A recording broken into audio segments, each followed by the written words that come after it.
This is News 25 with Deanna O'Donnell and Unette Gentry. News 25, local news you can count on. News is brought to you by J.K. Nelson Law. Give them a call, 727-9900. Today's news is also brought to you by Gunny's Air Conditioning and Heating.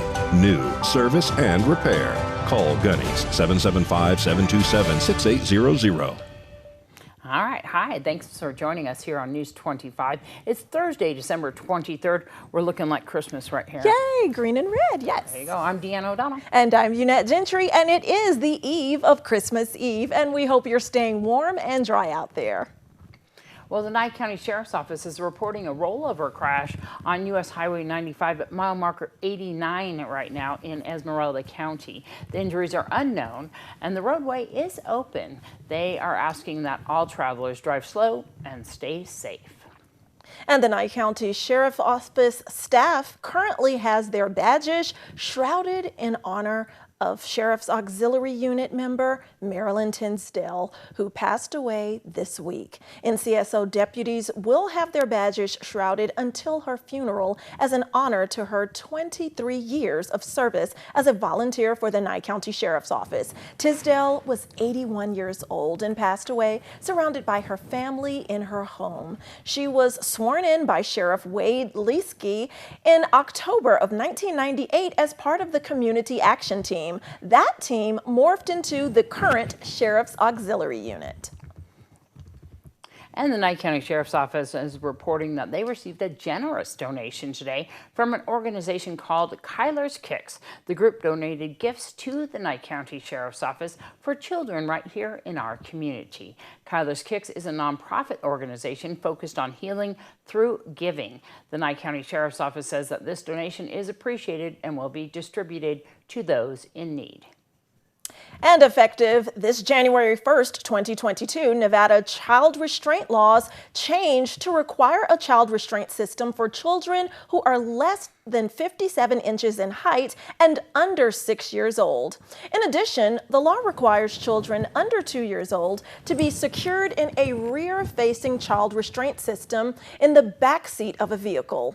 Assembly Bill 111B revised these provisions relating to the transportation of children inside motor vehicles. For more information, you can call the Nye County Sheriff's Office at 775-751-7000. And you can find more information regarding this law on our Local Pahrump Facebook page.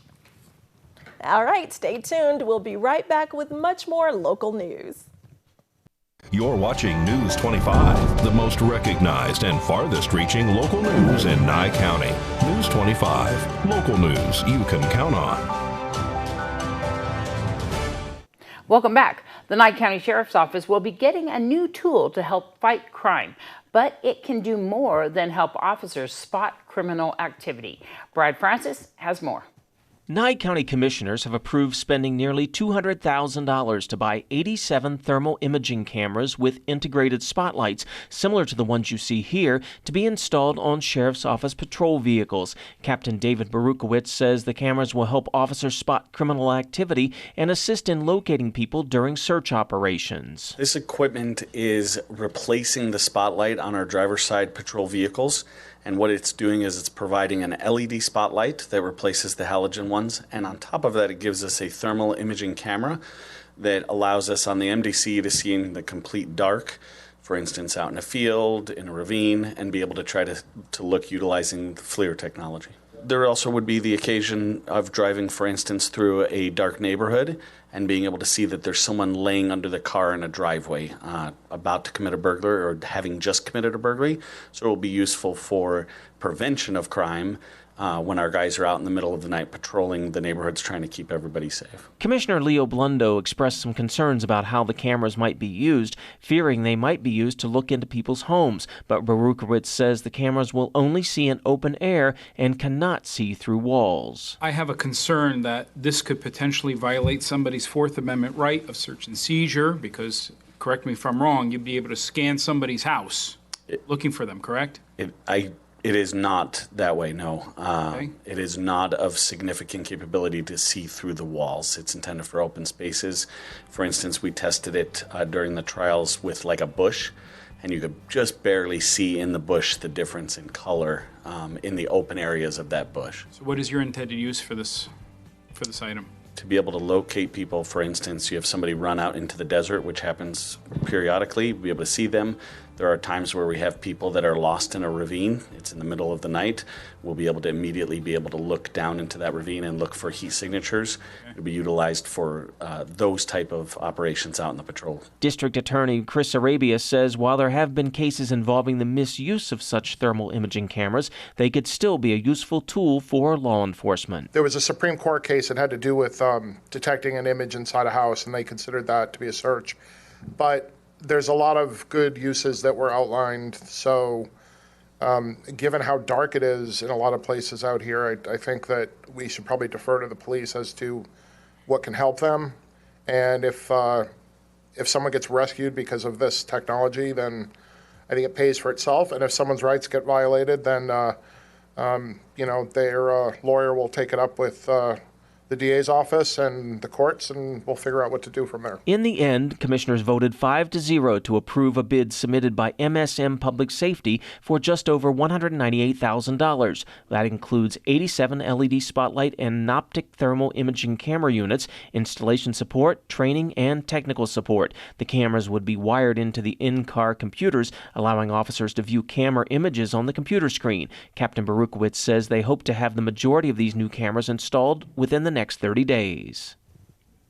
Well, the Bureau of Land Management Southern Nevada District Pahrump Field Office began a wild horse and burro gather on the Nevada Wild Horse Range herd management area located about 30 miles southeast of Tonopah here in Nye County. The BLM plans to gather approximately 648 wild horses and 100 burros and remove approximately 438 excess wild horses and 100 excess wild burros. In addition, the BLM plans to treat approximately 150 mares with Gonacon, a one-shot spermicide, and it's a contraceptive that will use to allow them to be released, along with up to 60 other studs who will be placed back on the range. The BLM will gather operations using helicopters, and that assisted method is deemed safe.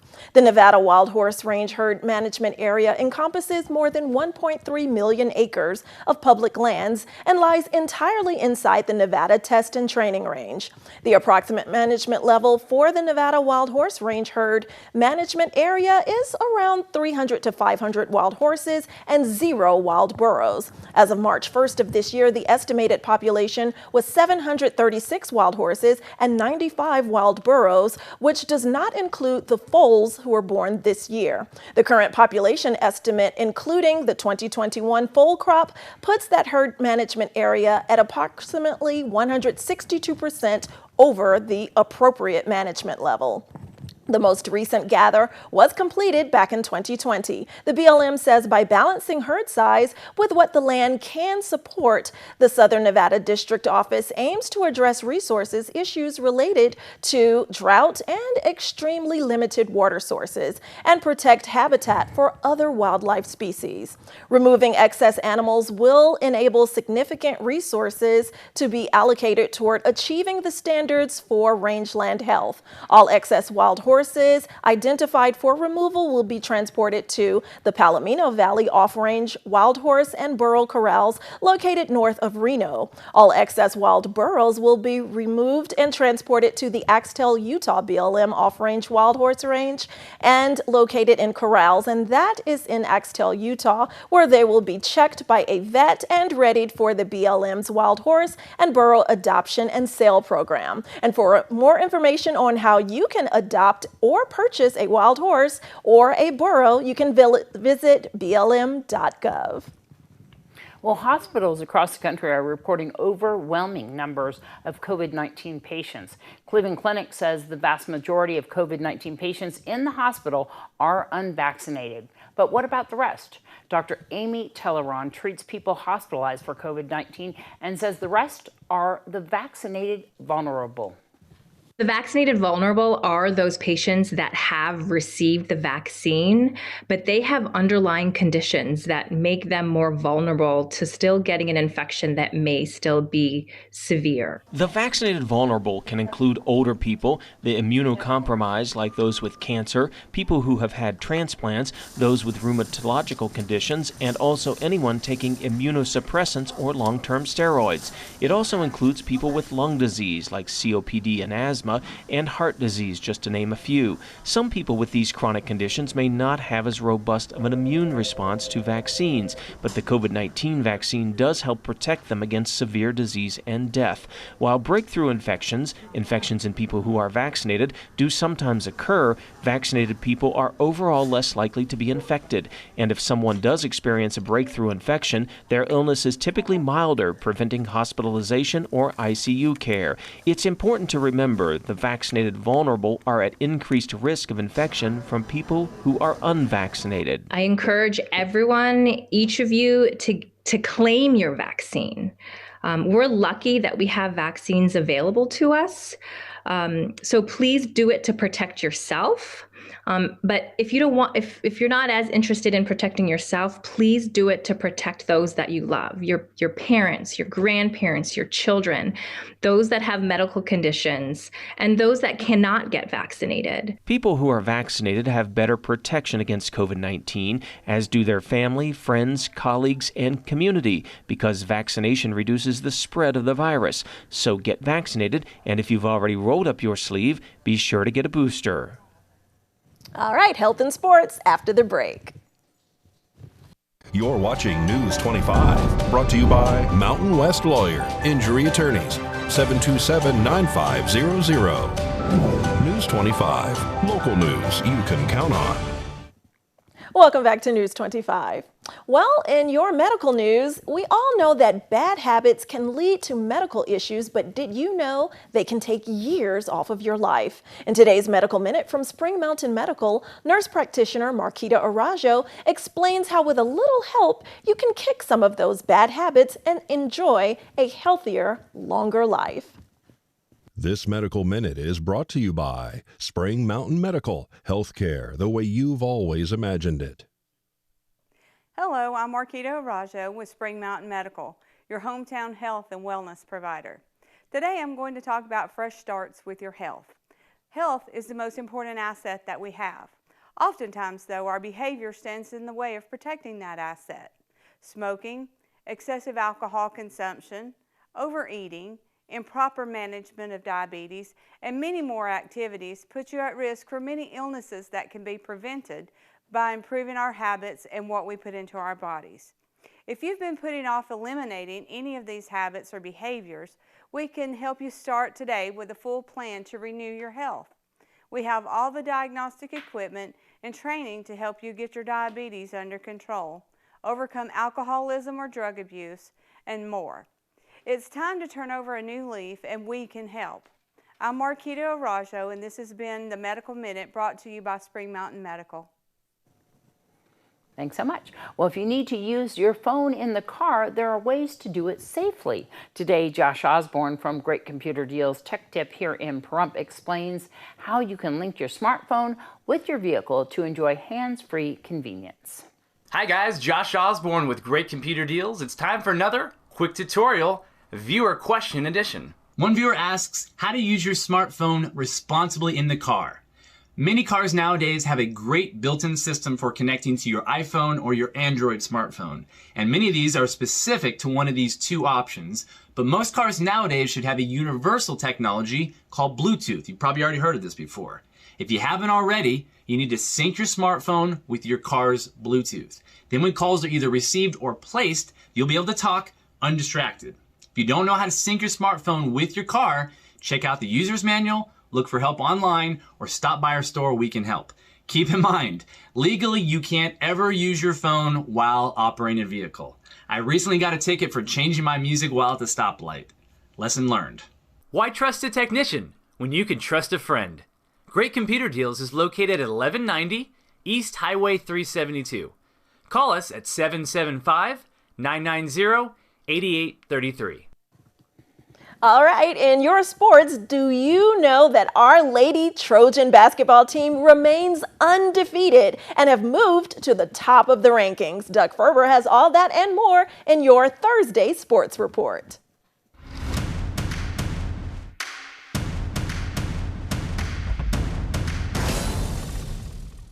Hello, sports fans. The PVHS Lady Trojan basketball team is now 12-0 and ranked number 1 in Nevada's 3A and number 9 overall in the state. This week, they took the Bullhead City shootout, winning all 3 games by a wide margin. Coach Bob Hopkins said that his team was placed in the small school division, but felt his Lady Trojans could have competed well in the upper division.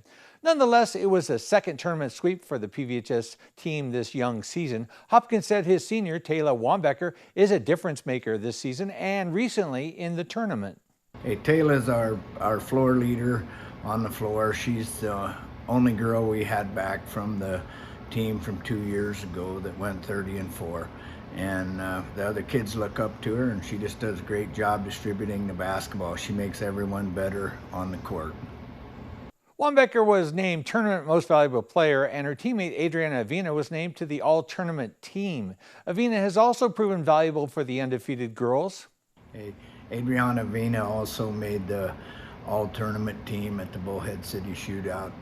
Her quickness is probably her biggest asset, and she anticipates the ball real well, gets a lot of steals, and rebounds pretty well for a small girl. The UNLV Running Rebel basketball team soundly beat the University of San Diego last night 80-57 at the Thomas & Mack Arena. Both Donovan Williams and Bryce Hamilton threw down 20 points, and Royce Ham Jr. added 12 with 10 rebounds in the win.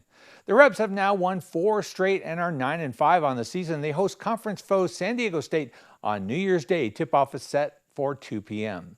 The Lady Rebs beat Hawaii Tuesday night 70-63. Desiree Young scored 20 points and Essence Booker added 12 in the Lady Rebel win. The Lady Rebs are now 8-3 and begin Mountain West Conference play next Tuesday at Fresno State. The Las Vegas Golden Knights couldn't hold on to a 3-1 lead Tuesday night, losing to the Tampa Bay Lightning 4-3 at T-Mobile.